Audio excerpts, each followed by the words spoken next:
Hello guys, nandito na naman tayo at eto, pag-usapan naman natin itong si Barbie Baste. O eto ha, guys, bago natin pag-usapan, Davao City, mga taga Davao City, manood kayo ha. Dahil habang kayo ay binabayo ng baha, dahil nga nag-aambon diyan, hirap talaga ng pag may ambon sa Davao City, no, bumaba. Hindi na ambon, pag nahamugan din, baha din, what the heck? Wala na kayong lusutan ah. Pero itong malupit, panoorin nyo muna ito ha. Habang kayo dyan naglalangoy sa baha, eto yung mayor ninyo, panoorin ninyo.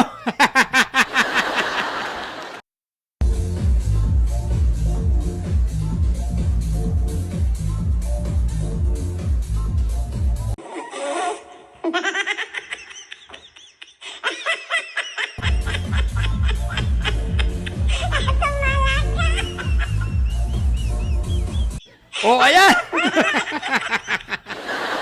Habang kayo ay binaba, yung mayor ninyo nagpa-party-party.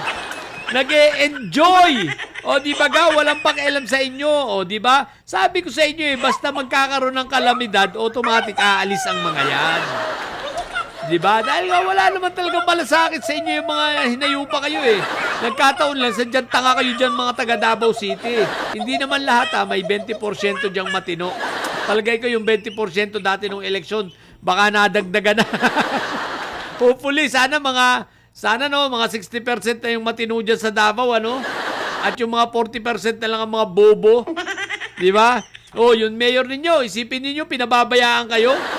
Pa-party-party lang habang kayo dyan binabaha. Habang sila masayang-masaya na sa nakuha nilang 51 billion. 51 billion ha, 51 billion! Nasa na yun? Mga didilis na mga taga Davao City, nasa na yung 51 billion?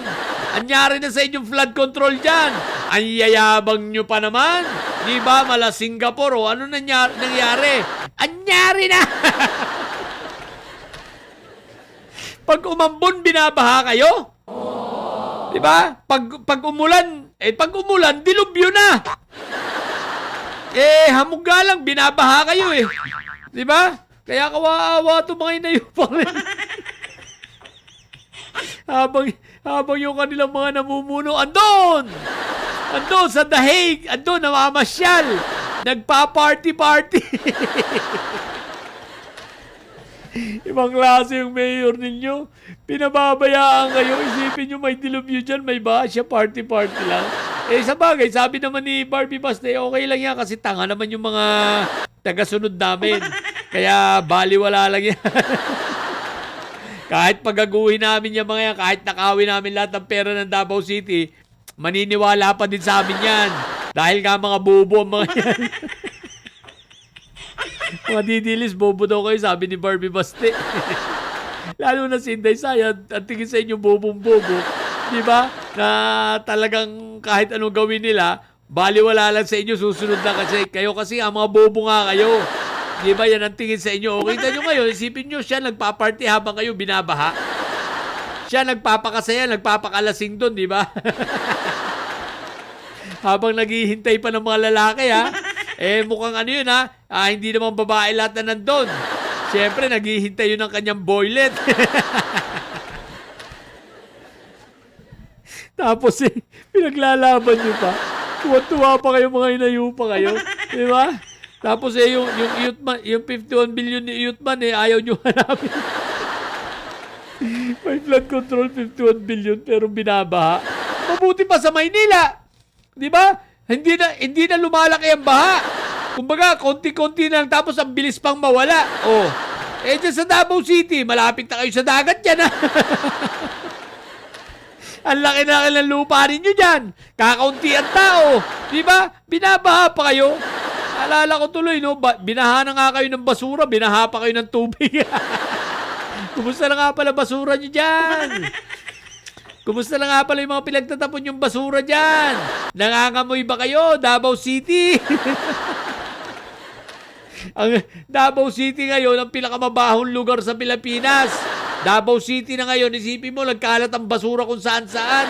Davao City na ngayon ang pinakamabaho. Diba? Eh, paano hindi magiging mabaho? Isipin nyo, wala kayong proper waste management.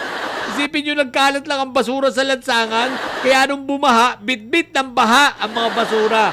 O di ba ga, tapos may mga vloggers pa kayo sasabihin na, hindi, ano lang naman, mabilis siya mawala.